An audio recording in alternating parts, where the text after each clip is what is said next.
ಎಲ್ರಿಗೂ ನಮಸ್ಕಾರ. Welcome back to my YouTube channel. ನಾನು ಮಾನ್ಸಾ. ಇದು ದೀಪಾವಳಿ ಹಬ್ಬದ ಬ್ಲಾಗ್ ಆಗಿರುತ್ತೆ. ಎಲ್ರಿಗೂ ಕೂಡ ದೀಪಾವಳಿ ಹಬ್ಬದ ಹಾರ್ದಿಕ ಶುಭಾಶಯಗಳು.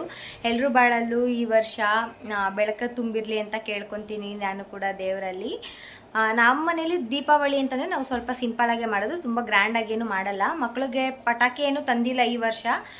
ಯಾಕಂದರೆ ನನ್ನ ದೊಡ್ಡ ಮಗ ಲಾಸ್ಟ್ ಇಯರ್ ಹಚ್ತೀನಿ ಅಂತ ಹೇಳ್ಬಿಟ್ಟು ಒಂದು ಬಾಕ್ಸ್ ತೆಗೆಸ್ಕೊಂಡು ಸುಮ್ಮನೆ ವೇಸ್ಟ್ ಮಾಡಿದೆ, ಎಲ್ಲ ಬೇಜಾರಾಯಿತು. ಸೊ ಹಾಗಾಗಿ ಈ ವರ್ಷ ಪಟಾಕಿ ಏನೋ ಹಚ್ಚೋದು ಬೇಡ ಅಂತ ನಾನು ಅಂದ್ಕೊಂಡಿದ್ದೀನಿ. ನೋಡೋಣ, ಸಂಜೆ ನಮ್ಮ ಯಜಮಾನ್ರು ತಂದರೂ ತರ್ಬೋದು ಅಂತ ಕೇಳ್ತಾ ಇದ್ದ ಬೆಳಗ್ಗೆನೆ.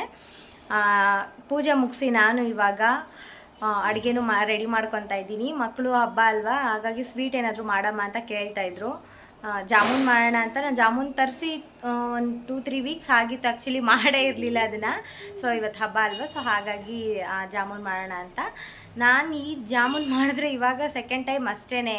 ಫಸ್ಟ್ ಅಪ್ಪು ಬರ್ಡೇಲಿ ಫಸ್ಟ್ ಇಯರ್ ಬರ್ಡೇಲಿ ಮಾಡಿದ್ದೆ, ಅದು ಬಿಟ್ಟರೆ ಇವಾಗಲೇ ಮಾಡ್ತಾ ಇರೋದು. ಯಾಕಂದರೆ ನಮ್ಮನೇಲಿ ಸಿಹಿ ಯಾರು ಅಷ್ಟು ಇಷ್ಟಪಟ್ಟು ತಿನ್ನಲ್ಲ. ಸೊ ಹಾಗಾಗಿ ಸಿಹಿ ನಮ್ಮನೇಲಿ ಸ್ವಲ್ಪ ಕಡಿಮೆನೇ, ನಾವು ತಿನ್ನೋದು ಬಳಕೆ ಮಾಡೋದೆಲ್ಲ. ಸೊ ಬನ್ನಿ, ಹೇಗೆ ಬರುತ್ತೆ ಅಂತ ಗೊತ್ತಿಲ್ಲ, ಬಟ್ ಚೆನ್ನಾಗಂತೂ ಮಾಡ್ತೀನಿ. ಓಕೆ, ಅದು ಗೊತ್ತು ನನಗೆ. ಆದ್ರೂ ತುಂಬ ದಿನ ಆದಮೇಲೆ ಸ್ವೀಟ್ ರೆಸಿಪಿನ ಟ್ರೈ ಮಾಡ್ತಿದ್ದೀನಲ್ವ, ಸೊ ಹಾಗಾಗಿ ಹೇಳ್ದೆ ಅಷ್ಟೇ. ಆ ಥರ ಬೆಳಗ್ಗೆ ಬೇಗನೆ ಎದ್ದು ರಂಗೋಲಿನ ಹಾಕಿ ಮನೆ ಎಲ್ಲ ಕ್ಲೀನ್ ಮಾಡಿಬಿಟ್ಟಿದ್ದೆ ನಾನು. ಹಾಗೆ ದೇವ್ರ ಪೂಜೆನೂ ಕೂಡ ಮುಗಿಸಿ ತಿಂಡಿನೂ ಕೂಡ ಮಾಡಿಕೊಂಡಿದ್ದೆ. ತಿಂಡಿ ಬೆಳಗ್ಗೆ ಟೊಮೆಟೊ ಬಾತ್ ಮಾಡಿದ್ದೆ ನಾನು. ಹಾಗೆ ಈ ರಾಯರ್ ಫೋಟೋನ ನನಗೆ ನನ್ನ ಫ್ರೆಂಡ್ ಮಂತ್ರಾಲಯಕ್ಕೆ ಹೋಗಿದ್ಲು, ಸೊ ಅವಳು ತಂದುಕೊಟ್ಲು. ತುಂಬಾ ಖುಷಿ ಆಯಿತು ನನಗೆ ಅವಳು ತಂದುಕೊಟ್ಟಾಗ. ಸೊ ಜಾಮೂನ್ ಮಾಡೋಣ ಅಂತ ಹೋಗ್ತಾಯಿದ್ದೆ, ಅಷ್ಟೊತ್ತಿಗೆ ನಮ್ಮ ಮನೆಯವ್ರ ಆಫೀಸ್ ಪೂಜೆ ಇತ್ತು. ಮುಗಿಸ್ಕೊಂಡು ಅವರು ಕೂಡ ಸ್ವೀಟು, ಮಿಕ್ಸ್ಚರು, ಕಡಲೆಪುರಿ ಎಲ್ಲ ಕೊಟ್ಟಿದ್ರು, ತೊಗೊಂಬಂದರು. ಸರಿ ತಿಂದ್ಬಿಟ್ಟು ಆಮೇಲೆ ಮಾಡೋಣ ಅಂದ್ಬಿಟ್ಟು ಕೂತ್ಕೊಂಡು ಎಲ್ಲರೂ ತಿಂದ್ವಿ. ನಾವೇನೇ ಇಟ್ಕೊಂಡ್ರು ಫಸ್ಟು ಓಡಿ ಬಂದ್ಬಿಡ್ತಾನೆ ಇವನಂತೂ, ನನಗೂ ಬೇಕು ಅಂತ. ತಿಂದ್ಬಿಟ್ಟು ನಾನು ಆಮೇಲೆ ಜಾಮೂನ್ ಮಾಡೋದಕ್ಕೆ ಬಂದೆ. ನಾನು ಇಲ್ಲಿ ತೋರಿಸ್ತಾ ಇದ್ದೀನಲ್ವ, ಈ ಬೌಲಲ್ಲಿ ನಾನು 3 ಬೌಲಷ್ಟು ಸಕ್ಕರೆನ ಹಾಕ್ಕೊಂಡಿದ್ದೀನಿ. ಸೇಮ್ ಅದೇ ಬೌಲ್ ಮೆಜರ್ಮೆಂಟಲ್ಲೇ 3 ಬೌಲ್ ಆಗೋಷ್ಟು ನೀರನ್ನು ಸೇರಿಸ್ಕೋಬೇಕು. ಪಾಕ ಜಾಸ್ತಿ ಬೇಕು, ನೀವು ಜಾಮೂನ್ ಜಾಸ್ತಿ ಮಾಡ್ತೀರಾ ಅಂತಂದರೆ ಸೇಮ್ ಸಕ್ಕರೆ ಎಷ್ಟು ತೊಗೋತೀರೋ ನೀರನ್ನು ಕೂಡ ಅಷ್ಟೇ ತೊಗೊಂಡು ಜಾಸ್ತಿ ಕ್ವಾಂಟಿಟೀಲಿ ಹಾಕ್ಕೋಬೇಕು. 2 ಏಲಕ್ಕಿನ ಕುಟ್ಬಿಟ್ಟು ಈ ಥರ ಸುಮ್ಮನೆ ಕ್ರಷ್ ಮಾಡಿ ಹಾಕಿದೆ, ಫ್ಲೇವರ್ಗೆ ಚೆನ್ನಾಗಿರತ್ತೆ ಅಂತ. ಅದಾದಮೇಲೆ ಒಂದು ಸತಿ ನೀಟಾಗಿ ಮಿಕ್ಸ್ ಬಿಟ್ಬಿಡಬೇಕು. ಇದು ಕುದಿಯೋ ಅಷ್ಟರಲ್ಲಿ ನಾನು ಜಾಮೂನ್ಗೆ ಕಲಿಸ್ಕೊಂಡ್ಬಿಡ್ತೀನಿ. ಅಂದರೆ ಪಾಕ ಅಂದರೆ ನಾರ್ಮಲ್ ಸ್ವೀಟ್ಸ್ಗೆಲ್ಲ ಮಾಡೋಕ್ಕೆ 1 ಎಳೆ ಪಾಕ 2 ಎಳೆ ಪಾಕ ಅಂತೆಲ್ಲ ತೆಗಿತಾರಲ್ವ, ಅಷ್ಟೊಂದೆಲ್ಲ ಪಾಕ ಬರೋದೇನು ಬೇಡ. ಸಕ್ಕರೆ ಕರಗಿ ನೀಟಾಗಿ ಅದು ಒಂದೆರಡು ಸತಿ ಜೋರಾಗಿ ಮಳ್ಳಿದ್ರೆ ಸಾಕು, ಪಾಕ ರೆಡಿಯಾಗಿಬಿಡುತ್ತೆ. ಸ್ವಲ್ಪನೇ ನೀರನ್ನ ಸೇರಿಸ್ಕೊಂಡು ಕಲಿಸ್ಕೋಬೇಕು ಹಿಟ್ಟನ್ನು. ತುಂಬ ನೀರು ಹಾಕೊಂಡ್ಬಿಟ್ರೆ ತುಂಬ ತೆಳುವಾಗಿಬಿಡುತ್ತೆ. ಕೆಲವೊಬ್ಬರು ಹಾಲಲ್ಲೂ ಕೂಡ ಕಲಿಸ್ತಾರೆ, ಆದರೆ ನಾನು ನೀರಲ್ಲೇ ಕಲಸಿದ್ದೀನಿ. ಚೆನ್ನಾಗೇ ಬಂದಿತ್ತು, ಸಾಫ್ಟಾಗೇ ಆಗಿತ್ತು.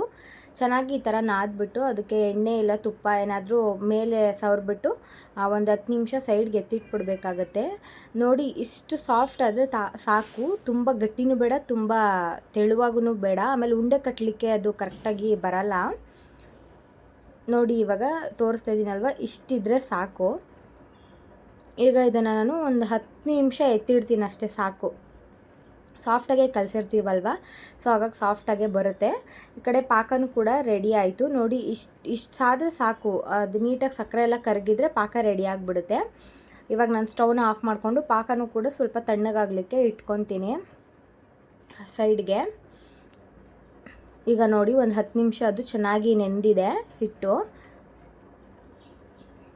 ಈಗ ನೋಡಿ, ನಾನು ತೋರಿಸ್ತೀನಲ್ಲ, ಅಷ್ಟೇ ತೊಗೊಂಡು ಉಂಡೆನ ಕಟ್ಕೋಬೇಕು. ತುಂಬ ಪ್ರೆಸ್ ಮಾಡಿ ಉಂಡೆನ ಕಟ್ಟಬೇಡಿ.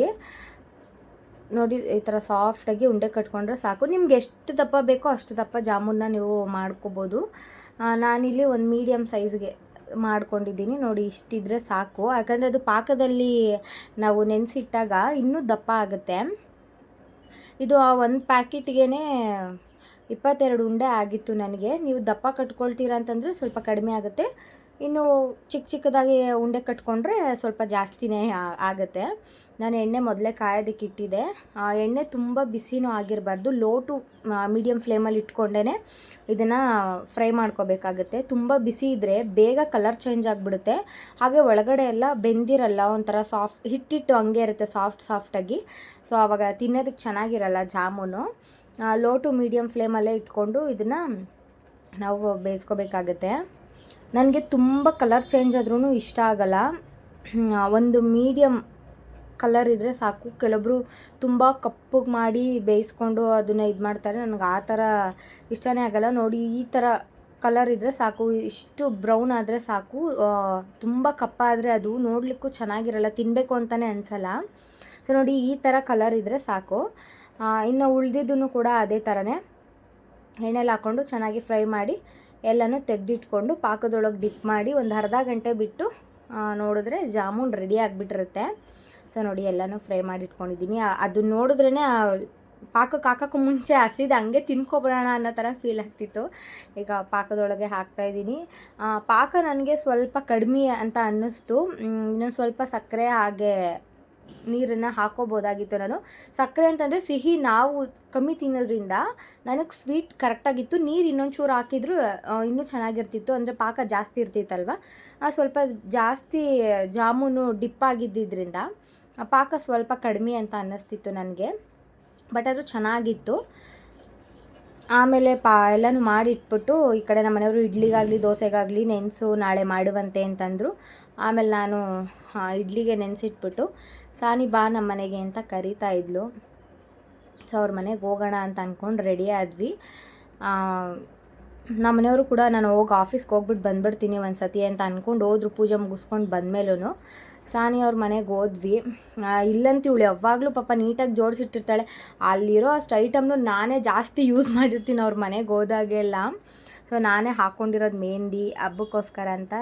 ಹೇಗಿದೆ ಅಂತ ನನಗೆ ಕಮೆಂಟಲ್ಲೇ ತಿಳಿಸಿ. ನಾನೇನು ಮೆಹಂದಿ ಆರ್ಟಿಸ್ಟ್ ಏನಲ್ಲ, ಬಟ್ ಆದರೂ ಓಕೆ ಹಾಕ್ಕೊತೀನಿ. ಸಾನಿ ಮನೇನು ನಮ್ಮ ಮನೇನು ತುಂಬ ಏನು ದೂರ ಇಲ್ಲ. ನೋಡಿ, ಅವ್ರ ಬಿಲ್ಡಿಂಗಲ್ಲಿ ನಿಂತ್ಕೊಂಡ್ರೆ ನಮ್ಮ ಮನೆ ಕಾಣುತ್ತೆ. ಅಲ್ಲೆರಡು ಇದಿದೆ ಅಲ್ವಾ ಡ್ರಮ್ಮು, ಅದೇನೆ. ಹೇಳ್ಬೇಕು ಅಂತಂದರೆ ಸಾನಿ ಅವ್ರ ಮನೆ ಮೇಲ್ಗಡೆನೇ ನಾನು 2.5 ವರ್ಷ ಇದೇ ಮನೆಯಲ್ಲೇ ಇದ್ದೆ. ಇದು ಜಸ್ಟು ಬ್ಯಾಚುಲರ್ಸ್ ಇರ್ತಾರಲ್ವ ಆ ಥರ ರೂಮ್ ಅಷ್ಟೇ, ಕಿಚನ್ ಇಲ್ಲ ಏನಿಲ್ಲ. ಹೊರಗಡೆ ಬಚ್ಚಲು ಮತ್ತು ಟಾಯ್ಲೆಟ್ಟು ಇತ್ತು. 2.5 ವರ್ಷ ನನಗಂತೂ ಅದು ನೆನೆಸ್ಕೊಂಡ್ರೆ ಸಿಕ್ಕಾಪಟ್ಟೆ ಮೆಮೊರಿ ಅದು. ಅವಳನ್ನ ಮಾತಾಡ್ಸ್ಕೊಂಡು ನಾನು ಮನೆಗೆ ಬಂದೆ. ಅಷ್ಟೊತ್ತಿಗೆ ಇವರು ಕೂಡ ಆಫೀಸಿಂದ ಮನೆಗೆ ಬಂದರು. ಮನೆಗೆ ಬಂದು ಜಾಮೂನ್ ಹೇಗಾಗಿದೆ ಅಂತ ನೋಡಿದೆ. ನೋಡಿ, ಅಲ್ಲಿ ಸ್ವಲ್ಪ ಇಲ್ಲಿ ನೋಡಿದ್ರೇ ಗೊತ್ತಾಗ್ತಿದ್ದು ಸ್ವಲ್ಪ ಪಾಕ ಕಡಿಮೆ ಅನ್ನಿಸ್ತಿದೆ. ಇನ್ನೊಂದು ಸ್ವಲ್ಪ ನೀರು ಹಾಕ್ಕೊಂಡಿದ್ರು, ಇನ್ನು ಒಂದು ಬೌಲಷ್ಟು ನೀರು ಹಾಕ್ಕೊಂಡಿದ್ರು ಸಾಕಾಗ್ತಿತ್ತು. ಪಾಕ ಸ್ವಲ್ಪ ಜಾಸ್ತಿ ಇರ್ತಿತ್ತು. ಬಟ್ ಆದರೆ ಜಾಮೂನ್ ಅಂತೂ ಸಖತ್ತಾಗಿತ್ತು. ಟೇಸ್ಟ್ ಅಂತೂ ಸೂಪರಾಗಿತ್ತು. ತಿಂದವರಂತೂ ಚೆನ್ನಾಗಿತ್ತು ಅಂತ ಹೇಳಿದ್ರೆಲ್ಲ. ನನಗಂತೂ ಫುಲ್ಲು ಖುಷಿಯಾಗೋಯ್ತು.